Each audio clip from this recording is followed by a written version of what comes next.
Hello, it's Nancy today. Like my hat? Well, I'm down here. I did it. I got a saw. See? It doesn't seem to have really good cutting ability though. It seems to be going slow. But I came down here. It's quite wet at the moment.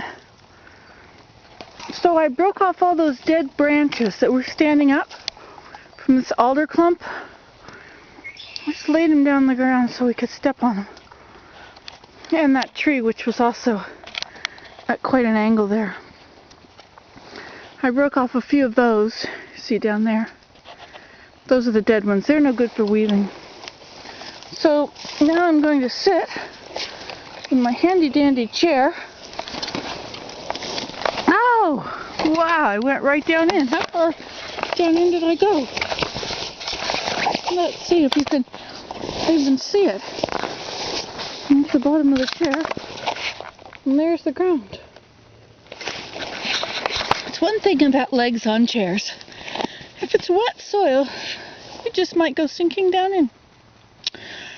Now, my situation over there along the highway and that telephone pole between those trees is Sedge Meadow Tipi. The idea here is to weave a wall. So far I have cut down 2 sticks. Now, if you're any normal person, you probably think of it 2 sticks. You cut 2 sticks and you're going to weave a whole wall and never get it done. Forget it. You don't know me. This is the way I work. I don't feel like doing anymore. So when I come back here again for another little walk, I'll cut 2 more, maybe more. Right now I'm finished. At least I'm going to sit here for a while. While I sit here, you never know what I'll see. I may watch some animal. Perhaps it'll be a woodcock that lands over there in the bushes. Many a time I've walked through there, and the woodcock has come flying up out of the ground. You never know, there's a stream right over there. Maybe I'll see the beaver. After all, you see these cut off sticks, those were his doing. But you see, they're not fresh, they're old. So that wasn't this year. But right in there is where the woodcock comes. I'm trying to make that into a path. You see that? You can see some little small, well, little and small is the same thing, but behind this first cluster, there's a lot of greenery down low. Those are either I can't remember, they're spruce or they're balsam. Anyway, they need a little more light. So I'm going to go ahead and remove some of these alders so that even though those are too small for really what I want to do, it will open up this opening here so that I can actually get in. Actually, it looks pretty good right now, doesn't it? It looks like you could pretty well walk through there. I was throwing the dead branches over into there. That was probably not a good idea. I should have probably laid them all down and then I could have a little floor to walk in on the water.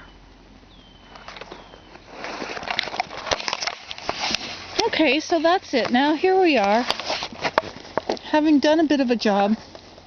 That's the way I work. I just do a little bit of something because I'm getting old. I don't think of it that way though. I just think of it as I'm bored.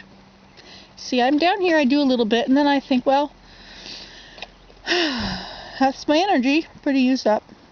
So I'll go do something else. Maybe if I'm having to do something that makes me bend, I'll do something that I have to do standing or sitting. And then I go back to these things. So this is one of these ongoing projects. I'll probably come and cut a few sticks every day. Maybe a few times a day. Maybe I'll cut a few more after I sit here for a while. You just never know. But the most important thing is not to pressure yourself, you see. I brought home a bunch of laundry to do today. My daughter's going away and I was going to help her get ready by doing up some of her laundry for her.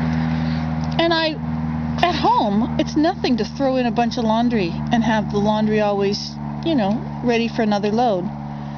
But just the thought of doing all that laundry made me think, I don't want to do that yet.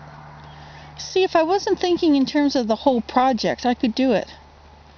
Because that's the way I always do. Don't think in terms of the whole project or it's just too big.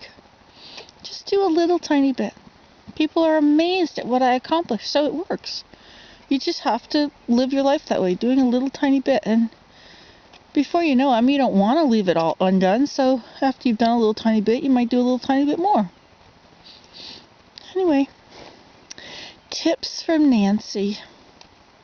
Okay, ta-ta. See my hat? Isn't that a wonderful hat? I think I like it just because it's so unique. You just can't buy them like this. Do you know that? Try it. You'll never find them in the store. Okay, bye.